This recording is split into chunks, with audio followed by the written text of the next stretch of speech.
So our next speaker is Francesco Mori, who's a Leverhulme Piles Fellow at the University of Oxford. And yeah, over to you, Francesco. Thank you, Luke. Thanks for organizing the workshop. So what I want to talk about is related to the control of active matter, in particular through viscoelastic confinement, in general through tuning the elastic properties of the surrounding material. This is a joint work with Saraswat Bhattacharya, Sumesh Tampi, and Julia Yeomans.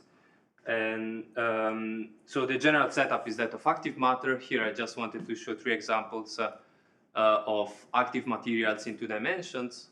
And the one on the left is a synthetic model. These are microtubules and kinesin mixtures.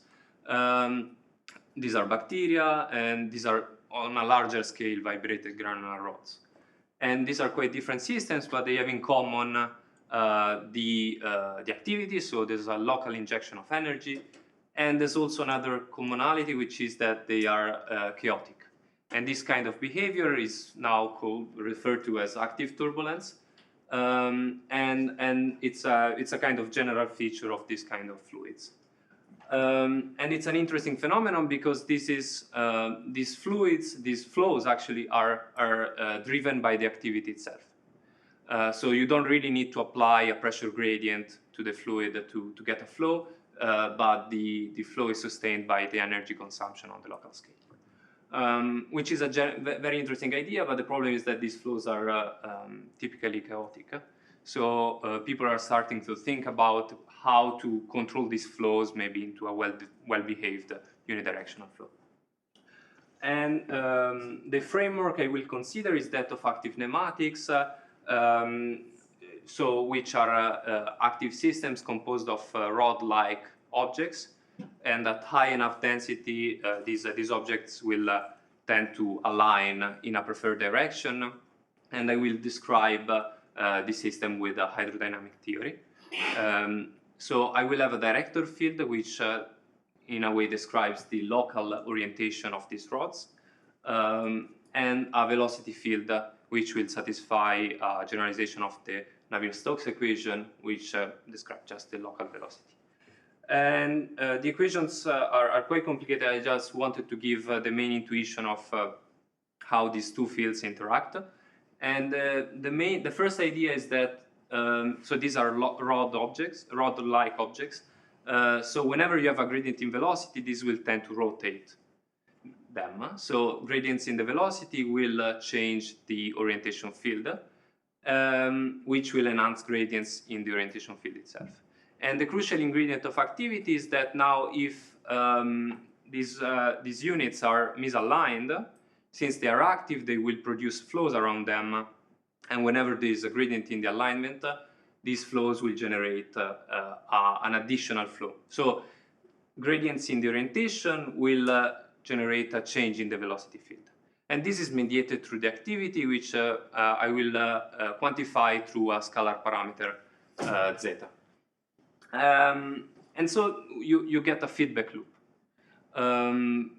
Just schematically, if you start with a configuration which is perfectly aligned and you add a little bit of noise, this noise will generate a flow, which will enhance the deformation, which will enhance the flow, and in the end you get these kind of states of active turbulence.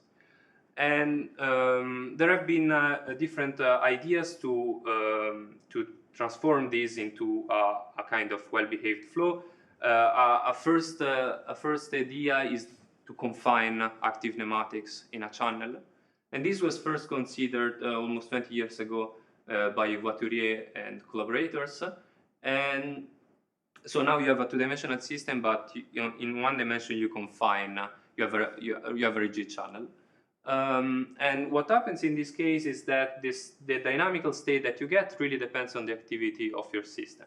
So at very low activity, you will have a state without any flow due to the confinement.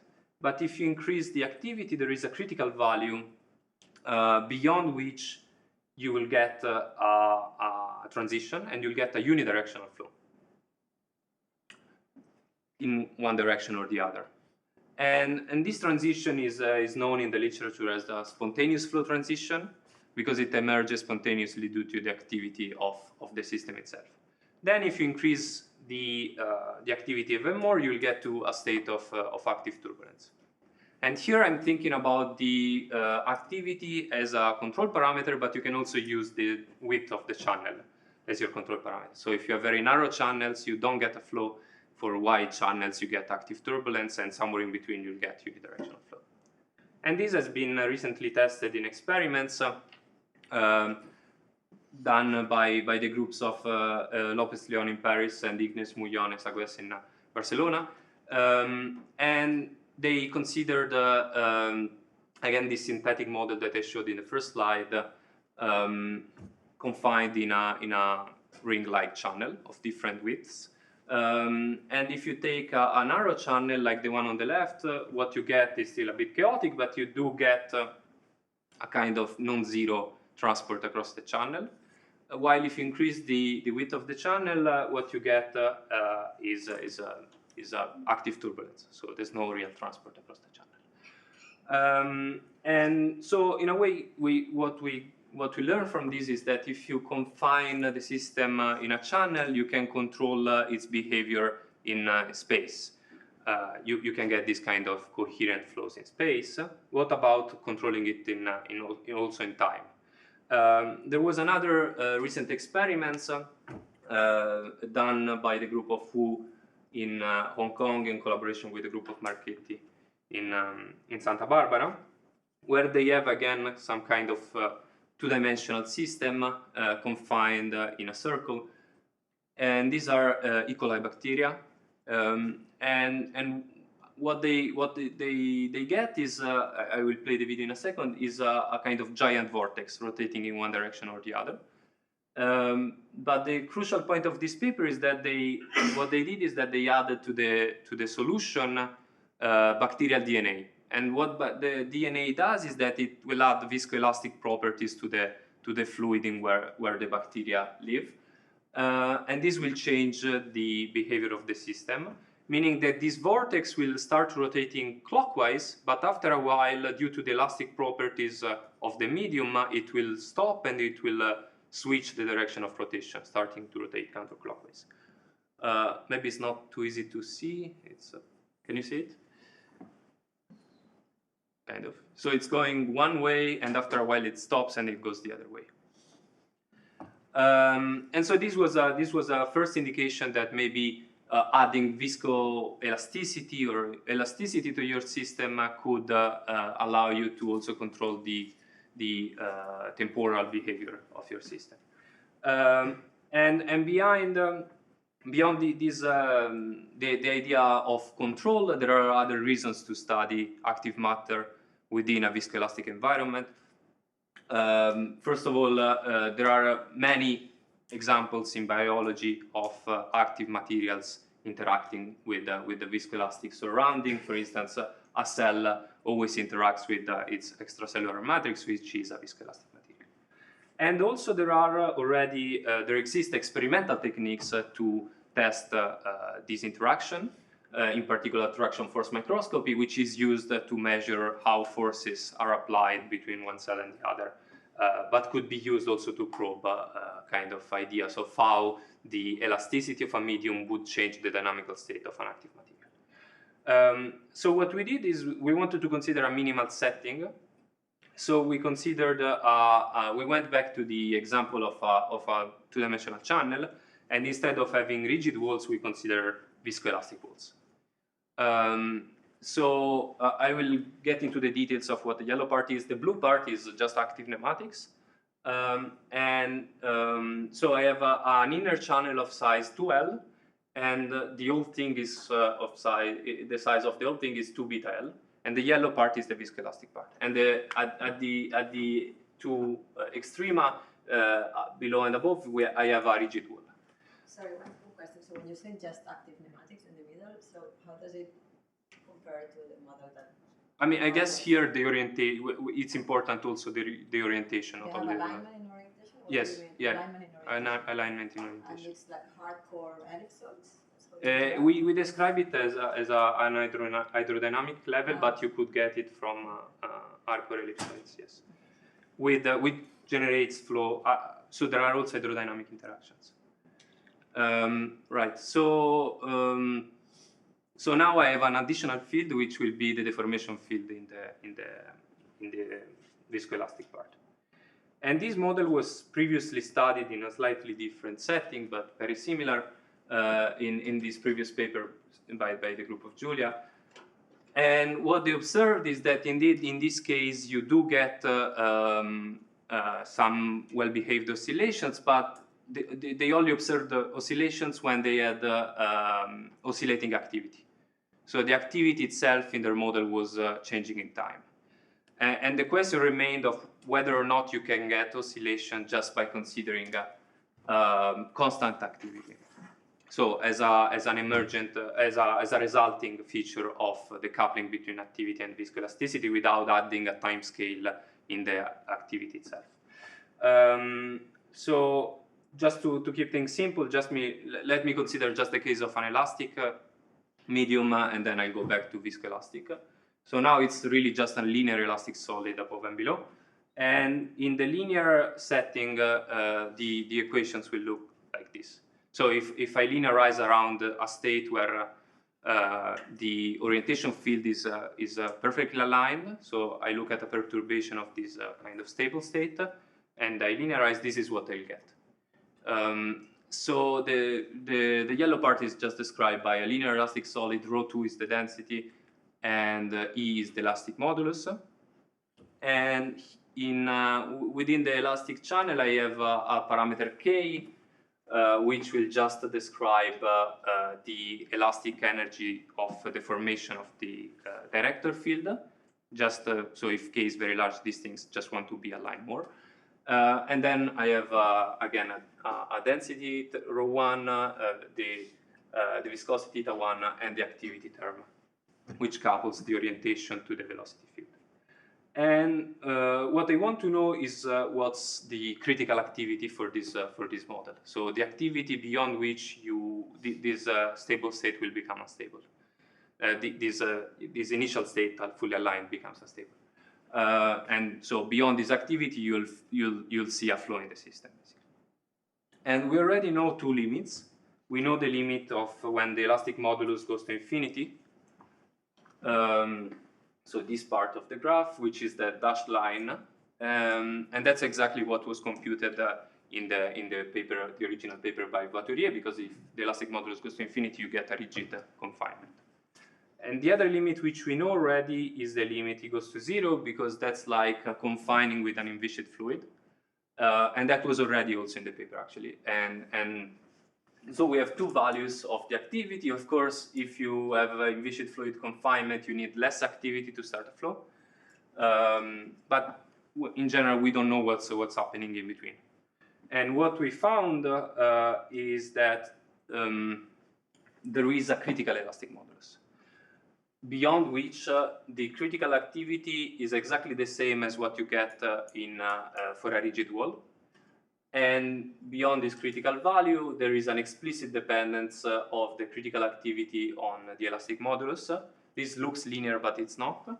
And if we look at what's happening on the two sides, on the right side, actually the instability is again a stationary stability. So it's exactly the same as what you find in a rigid channel. There's no oscillations. But if you look on the left, you do get oscillations.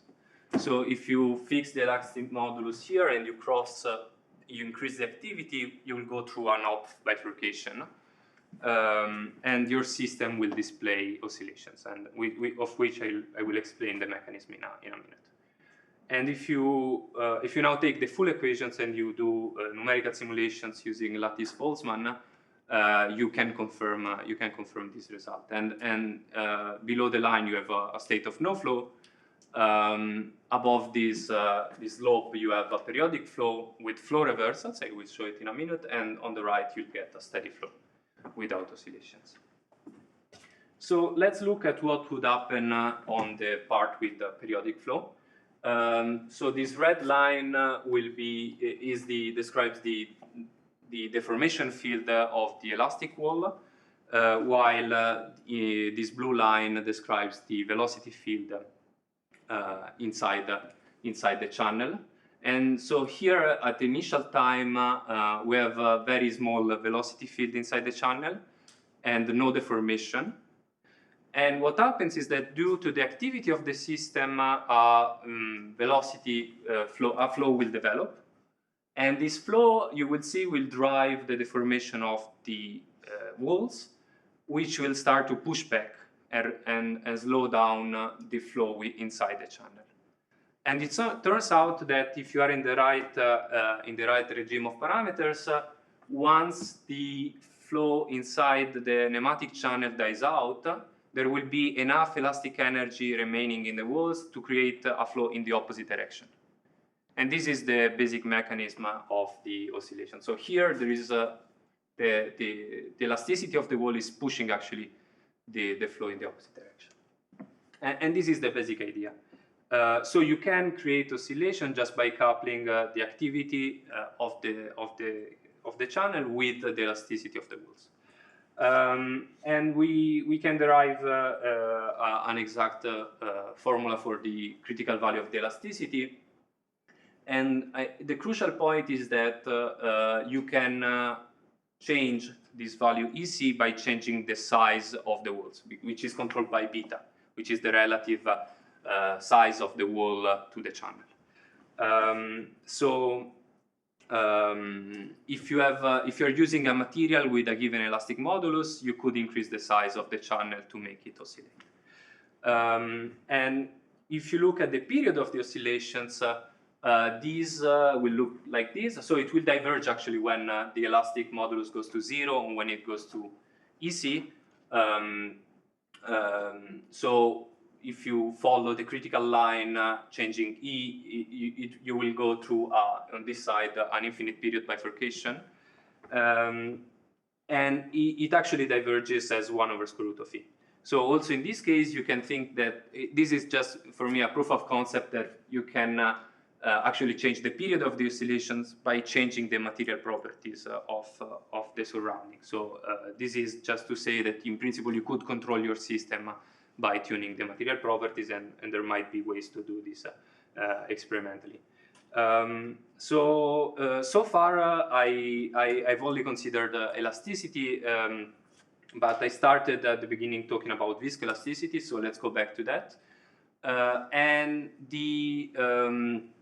one of the simplest models of viscoelasticity, the Maxwell model, considers a dashpot and an elastic spring connected in series. Now we have an additional parameter, which is this value eta2, which is the viscosity of the Maxwell model. And the important dimensionless parameter is the ratio of the viscosity eta2 to the viscosity of the active fluid, which is eta1. And what you can see here is that the actual value of the critical elastic modulus changes, but the general feature is exactly the same. So you still get a plateau, and on that plateau you don't get oscillations, and you still get this initial slope where you do get oscillations.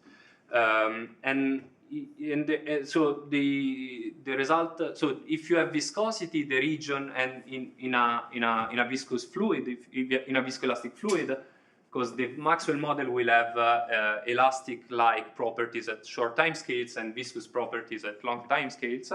So you can still see oscillations, but the range of elastic moduli where you do see oscillations is reduced. On the other hand, if you consider a viscoelastic solid like a Kelvin-Voigt model, where the dashpot and the elastic spring are connected in parallel, which has the opposite behavior, so this will behave like a solid at long time scales. You see that the critical value of the elastic constant doesn't really depend on the viscosity of the model, while this first part it has a strong, like the part when E is less than EC strongly depends. on what the ratio of the two viscosities is. But this is just to say that the result that we have of the oscillations is robust if you include viscosity in your model. Just to conclude, I wanted to present a minimal model of active matter, which shows spontaneous oscillations when you couple it to an elastic material. And the crucial point is that you can control the temporal behavior of your system by changing the mechanical properties of the surroundings. And it would be nice to verify this in experiments. And there is a recent paper again by the group of in Barcelona where they consider again this mixture of microtubules and kinesin, which is this kind of synthetic model of active nematics. And what they do is that they have a way by shining light to create elastic inclusions by in situ polymerization. So this is just one example. So here they will shine light somewhere in a ring-like shape, and this will create instantaneously, more or less, an elastic inclusion. So they do this in this paper just to measure the parameters of the active nematics itself. But you could think of using this technology to control your active system. And so this is, in a way, this work we've done shows that an additional control parameter that you could use in active matter is the elasticity and the mechanical properties in general of the surrounding medium. And with this, I'm done. I thank you for your attention.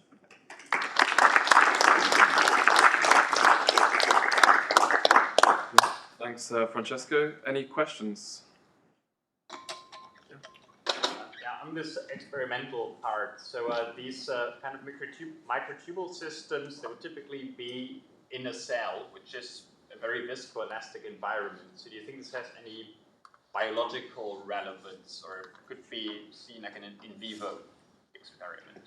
Well, it's hard to say, because the other setting you could think of, as I think you're mentioning, is whenever you have elastic properties within the active fluid, which has been studied as well. And it has been seen, like the experiment I showed at the beginning is exactly that idea, and you do see oscillations in that case. So I think, yeah, it's a more general phenomenon. What I'm studying here is how to drive the active system from the boundary, but I think it's more general than that, yeah. Any more questions, Alison? So if I remember, you had the mass in your dynamical equation. So my question, if you are at 0 Reynolds number where you ignore the mass, do you still get this oscillation? Yeah, it's completely independent on the density. Like the transition line doesn't really depend on the density. You can drop the mass. Yeah, you just need to keep the dynamics of the director field, and that's enough to get oscillations. Actually, probably the formula that I showed were in the 0 Reynolds number case. Yeah. Any more questions, Rob? So you do linear stability and you get the stability bound. And then the question that I always wonder about is, if you want to describe the periodic steady state that you get on the other side of the instability, yeah, in principle you can like put in a cubic term or something. Yeah, no. If you do it, does it work? We haven't tried actually, but that's a good point. Yeah, there have been so even without the oscillation. So if you just take a rigid channel, it has only been recently done to look at the third order in perturbation, and they see a quite rich picture with discontinuous transitions across, depending on which parameters you're using it in. There are other parameters that I'm hiding. And that's still with a single mode, or then that's with more than one mode? With more than one mode, I think. Yeah, I should double check that, yeah. But yeah, no, it's a good point. I mean, one could do it also for this model. It could be even more complicated, I guess, but it's interesting. It's an interesting point, yeah. Maybe I should do that, yeah. Thanks. So the time for more questions. So if anyone's any PhD students have a burning question.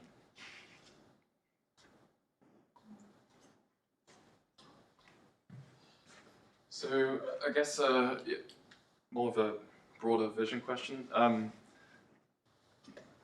So can you anticipate any challenges, any sort of theoretical? What are the big theoretical challenges in control of active systems that you think? Well, I guess the main challenge I see, if we're really thinking about kind of optimal control of active system, is that we don't really know the equations of motion of the system, while most of the control theory kind of frameworks that people are trying to use in active matter are not really robust, in the sense that they assume the knowledge of the equations of motion with kind of infinite precision. So that's for me a big challenge, because in this case, okay, we have a kind of almost phenomenological description of what's going on, and we do understand why these different dynamical states arise, but we don't really know on an exact level what's going on. And so I think one should try to approach this from a robust control point of view. Yeah. Venkata? So you said that equations of motion are not available. So is there a possibility of using something like machine learning to get some result? Yeah, people do that quite a lot nowadays to like infer which terms you should put in your theory using machine learning model, which might be useful, but still you wouldn't get the kind of like the exact description of these systems is too complicated. Like it's just that you will never get something which reproduces the system exactly, and while many frameworks in control theory are not really robust to that, and that's all I'm saying. Yeah. Okay. Yeah, I think on that note, let's thank Francesco for a great talk. And